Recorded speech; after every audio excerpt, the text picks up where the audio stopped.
E assim, eu acho que todos lembramos quando o Tite foi contratado, né? Que uma das principais resistências da torcida do Cruzeiro é: lá vem o retranqueiro Tite. E Aham. quando a gente olha para o Cruzeiro assim, não são apenas os números, né? Pior defesa do brasileiro, mas você olha para o time do Cruzeiro em campo, a gente não sabe como se defender. Os jogadores do Cruzeiro, eles não sabem o que devem fazer para se defender. Na construção dos gols, das outras chances claras que o Mirassol teve, você vê que o Fabrício Bruno pensa uma coisa, o João Marcelo tá pensando outra, o William, agora o Fagner, tá pensando outra, o Kaique tá lá se desdobrando na marcação, mas ontem também não fez um grande jogo. Os volantes afundam demais, os pontas voltam de menos, aí a gente fica com aquele bloco, né? Tem 6 jogadores para defender e 4 para atacar. E às vezes volta um a mais, só que o Cruzeiro ele simplesmente é um time que não tem estrutura defensiva. Defesa é sistema, gente. O Cruzeiro teve uma melhor defesa de campeonato brasileiro jogando com os craques Neres e Castan no miolo de zaga, Rafael Cabral no gol. E aquilo ali, eu não tô pedindo a volta do Pepa não, tá? O careca português que eu gostaria de ver no Cruzeiro é outro. Mas o Pepa conseguiu organizar uma defesa com jogadores extremamente limitados. Você olha pro Cruzeiro hoje, você vai falar que o João Marcelo, ele tá numa fase ruim. Tá, mas ele não é um jogador pior que o Castan ou que o Neres. Inclusive ele era até reserva naquele time e ganhou a posição depois. Você vai falar que o Fabrício Bruno é pior que eles, que o Vidalba é pior que eles? Não é. Então, assim, não é só o miolo de zaga. Mas ontem a gente teve, mais uma vez, o Fabrício Bruno fazendo um jogo lastimável. E você vê que é uma coisa assim, cara, é sistêmico. O Cruzeiro não sabe a forma como deve se comportar. Eu devo marcar individualmente, eu marco por zona, eu pressiono, eu fico, eu seguro. E teve gente mandando ontem, até lá no 6x1, assim, a estratégia do Tite de baixar linhas. O Tite não baixou linha. O Cruzeiro ele foi empurrado para o seu campo pelo Mirassol. A gente não conseguia acertar 3 passes ali para sair jogando. Então dava aquela impressão de que, nossa, o Cruzeiro recuou para esperar um contra-ataque. Como a gente acha um gol com o Wanderson, e a palavra é essa, tá? A gente acha um gol, porque é o Matheus Pereira fazendo um desarme, o Christian com um passe muito rápido ali, o Romero fazendo uma jogada de Matheus Pereira, né? Conduzindo, dando passe no momento preciso.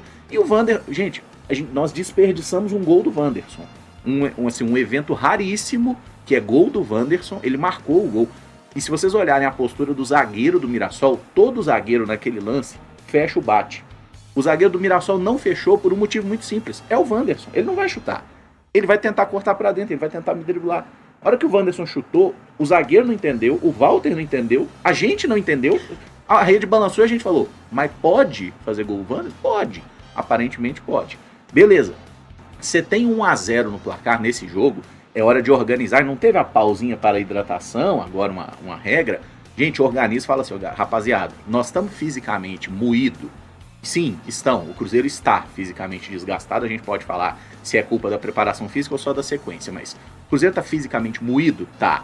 Então a gente vai segurar a onda agora, essa reta final de primeiro tempo, baixar. No intervalo, quem tiver morto a gente tira, coloca outros jogadores e a gente não pode tomar gol. Não pode tomar gol nesse resto do primeiro tempo. E assim, a forma como o Mirassol faz o gol, não é só que...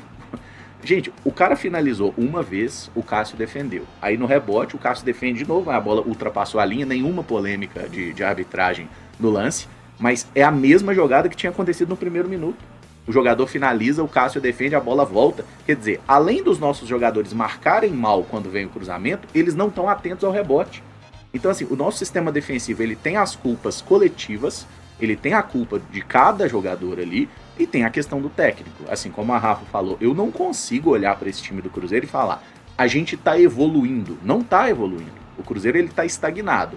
Ele pode conseguir uma vitóriazinha no Campeonato Mineiro, e eu espero que consiga no final de semana para classificar, inclusive, contra o RT. Não acho que o Tite vai ser mandado embora de agora até sábado. Aí eu acho que ele vai concluir a fase classificatória do Mineiro. O que não dá é para esse tipo de coisa mascarar o que tem sido feito no Brasileirão. A gente jogou contra 4 times de Série A. O Atlético Mineiro, no estadual, e 3 partidas do Brasileiro. O Coritiba, que é um postulante ao rebaixamento, um time que vai brigar embaixo. O Botafogo, absolutamente desorganizado. E a gente enfrentou o Mirassol, o primeiro adversário forte. Então, a nossa chateação aqui, ela não é empatar com o Mirassol. É da forma que foi a sequência de jogos sem ver evolução. E aí eu te pergunto, Caio, dá para esboçar alguma coisa assim? Uma magia, se o Cruzeiro faz 5-0 na URT, sábado, muda a sua percepção de alguma forma do trabalho? Não muda. Eu tenho a sensação de que vai ser a mesma questão que ocorreu, por exemplo, contra o Betim, né? Do Cruzeiro conseguir vencer o Betim na sequência dentro do Brasileirão, que é a competição que mais importa, já mostrar que não está preparado para fazer uma boa temporada. Agora aconteceu o mesmo, né? O Cruzeiro venceu o América e aí contra o Mirassol já mostrou que não está preparado para fazer um bom ano. Acho que vai acontecer a mesma coisa. Para mim o Cruzeiro vai vencer o RT, mas aí na sequência mesmo, tendo aí um tempo bom para trabalhar depois lá do jogo em Patos de Minas, o Cruzeiro contra o Corinthians já tende a mostrar os mesmos problemas. Eles estão evidentes e não são corrigidos, né? E tá todo mundo muito perdido. Porque o Tite, aí você pode até me corrigir se eu errar o tempo.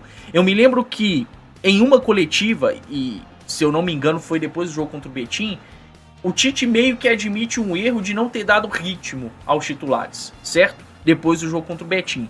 E aí ele acaba dando esse maior ritmo. Eu acho que até de uma forma irresponsável. E aí, depois disso, de alguns jogos, ele, ao lado do preparador físico, meio que admite um erro de ter desgastado, de ter exposto tanto seus atletas. Mas, gente, lá atrás você não constatou que o problema era a falta de ritmo? Agora o problema já é o desgaste. Excesso de ritmo. Pois é. Então, assim, é uma crise de identidade absurda dentro dessa comissão técnica que passa pro grupo de jogadores, que passa pro campo. E não dá pra gente fugir desse ponto também que os próprios jogadores não conseguem ver uma figura de liderança dentro dessa comissão técnica. Quando a gente vê, por exemplo, um Caio Jorge falando tanto do Matheus Bach na parte tática, imagens que incomodam muito do Matheus Bach em alguns momentos tomando a frente do Tite, fica muito claro que não há o norte, né? Porque, assim, pra mim, não é um problema o filho ser auxiliar técnico. Vou usar até o exemplo do Dorival Júnior, tá? Dorival tem aí já há algum tempo o Lucas Silvestre, seu filho, como auxiliar técnico. Mas alguém tem dúvida de que o Dorival Júnior é o técnico do Corinthians? Os jogadores têm esse tipo de dúvida? Não tem, porque o Dorival consegue assumir muito bem o posto. Agora, o Tite cada vez mais passa a impressão de que, depois desse tempo sabático, ele está mais disposto a fazer com que o seu filho tenha um trampolim na carreira do que propriamente se provar como um técnico de alto nível. É a minha impressão, é a sensação que o Tite deixa.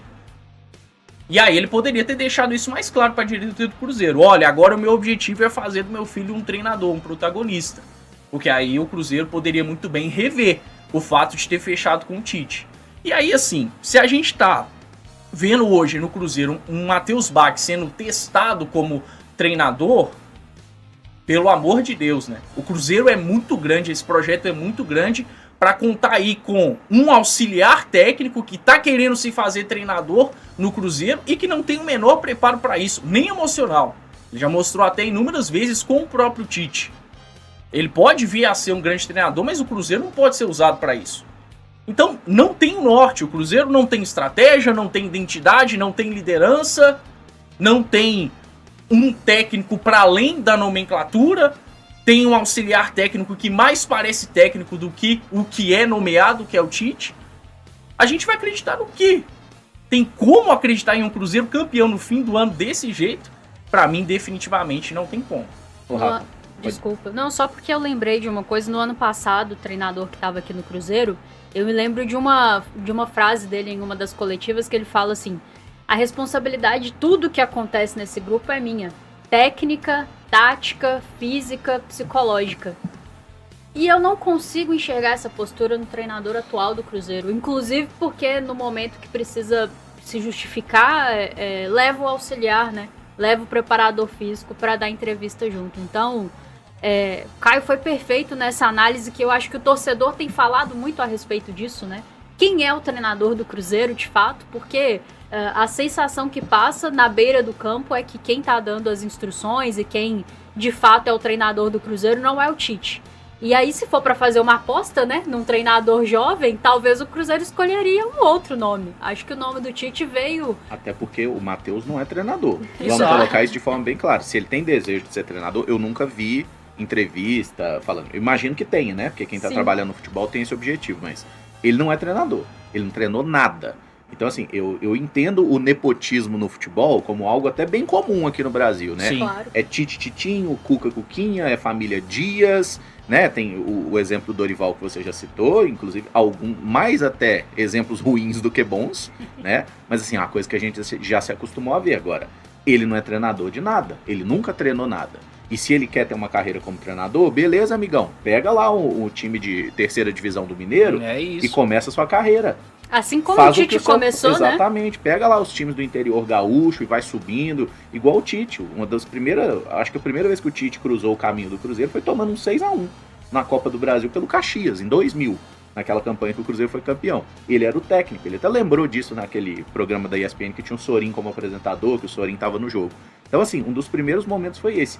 Ele labutou e construiu um caminho. E eu entendo que pais queiram facilitar a coisa para os seus filhos, mas não pode ser desse jeito. O Cruzeiro, como o Caio falou, é um time grande demais para ser colocado. Não, bota aqui o meu menino, eu confio no meu menino é bom. Ele vai. Não é assim, cara. Você pode compor uma comissão técnica, inclusive, a gente já ouviu boas referências do Matheus, que é um cara que se liga muito no scout, é um cara que tem ideias, mas ele não é treinador. Ele não pode ter essa postura central de um cara que cobra mais os atletas do que o próprio técnico. E o Tite tinha dado um indício que eu achei um pouquinho positivo contra o América, que ele parecia estar vivo na beirada do campo. Ontem voltou pro modo tio Paulo, né? Ele estava ali em campo, olhava assim, anestesiado, letárgico, que foi a palavra que a gente soltou aqui 10 e pouco da manhã. Letárgico, você olhava pro Tite em campo assim, dali não vai sair nada, Rafa. E assim, desculpa, nós não somos aqui, né, linha de apoio nem de defesa. Cada um de nós tem a sua opinião. Nós estamos concordando aqui que o Tite hoje não tem muito clima para seguir como treinador do Cruzeiro. Se acontece, o Cruzeiro classifica no Mineiro, mandar o Tite embora, seria visto como uma injustiça? Eu tô falando até por quem não é cruzeirense, porque o cruzeirense eu acho que tá mais ou menos nessa página. Não, gente, o Campeonato Mineiro, o resultado ele é a obrigação do Cruzeiro e do Atlético Mineiro. São as duas equipes de Série A que estão nesse campeonato e os dois estão muito mal, né, diga-se de passagem. Se classificar é o mínimo, conquistar os resultados é o mínimo, assim. Se você fosse o treinador do Cruzeiro, Caramujo, era o mínimo que você deveria fazer. O que dirá o Tite e a sua comissão técnica, que são muito bem pagos para encontrar soluções. A performance do Cruzeiro é terrível e nenhuma vitória sobre a URT de qualquer forma vai mudar isso, até porque é a União Recreativa dos Trabalhadores do outro lado. Então o Cruzeiro tem obrigação de fazer um bom jogo e de vencer. É muito simples, gente. Eu acho que fala-se muito sobre o elenco, a gente tem debatido muito aqui as carências do elenco do Cruzeiro, contrastando com essa fala da diretoria que vem o tempo todo de que o elenco tá fechado, mas isso é num contexto de campeonato brasileiro, daqui a pouco de Libertadores, de Copa do Brasil. O elenco do Cruzeiro é perfeitamente suficiente para fazer um campeonato mineiro normal, de avançar até a final. Sabe, assim, não muda nada pra mim, tá? O que vai acontecer contra a URT. Assim como eu falei naquela bancada ali, ó, na nossa transmissão aqui, depois da vitória sobre o América Mineiro, que não mudava nada. Foi um jogo que foi muito condicionado pelo resultado, pelo gol muito cedo, que muda a estratégia do adversário, mas o Cruzeiro fez pouquíssimo naquele jogo para que a gente pudesse ver uma evolução, e é óbvio que o gramado do Mineirão atrapalha também você jogar o futebol, mas o que eu falei é que não dava para tirar muita coisa daquele jogo, tão pouco daquele resultado, dava uma sobrevida lá para a turma poder ter um pouco mais de tranquilidade para trabalhar, mas a gente segue vendo um time estagnado. E só para fechar sobre Matheus e Tite, assim, se a nossa impressão está errada, se o Tite é o treinador, se é ele que comanda e se o Matheus é só o auxiliar dele, como acontece com todas as outras equipes, né, com todas as outras comissões técnicas, então o Tite tem falhado muito em mostrar isso ao torcedor. Porque os jogos são filmados, tem várias câmeras, tem vários ângulos, e o que a gente assiste o tempo inteiro é o Matheus sendo a figura central de orientar a equipe. Inclusive ontem foi... Gente, chega a ser feio, né? Nos momentos ali de orientação, você tem o Matheus falando, o Tite até de fora da roda em alguns momentos. Lembra um pouco aquela cena do Dorival, né? Pedindo pra entrar na rodinha, né, dos jogadores, e os jogadores não. E aí você, 2 segundos depois, tem a câmera no treinador adversário com a sua equipe, e o treinador, o Rafael, indo lá e falando e dando as orientações. Então, assim, se a nossa impressão está errada, então que o Tite seja capaz de mostrar isso ali no campo, porque nenhum torcedor acessa os treinamentos, né? A gente não sabe como é o dia a dia, o que a gente avalia é o campo. Performance, resultado, e a postura da comissão técnica no que tange a essa questão aí, passa exatamente essa impressão, que o treinador do Cruzeiro é o Matheus e o Tite é um escudo do Matheus. E se for isso, eu acho que a gente pode criticar muito o Pedro Lourenço, o Pedro Júnior, a diretoria como um todo pelo planejamento, eles não são isentos de crítica, né? Mas eu tenho certeza absoluta que não foi isso que eles contrataram, tá, Caramujo? Contrataram o Tite, não o Matheus. Gostou desse vídeo, né? Eu sei que você gostou, então deixa o like aqui, se inscreve na Samuca TV e segue acompanhando, hein, os cortes, as lives que são 11 da manhã e 19 horas, beleza? Tamo junto, como diz o patrão, vamos que vamos!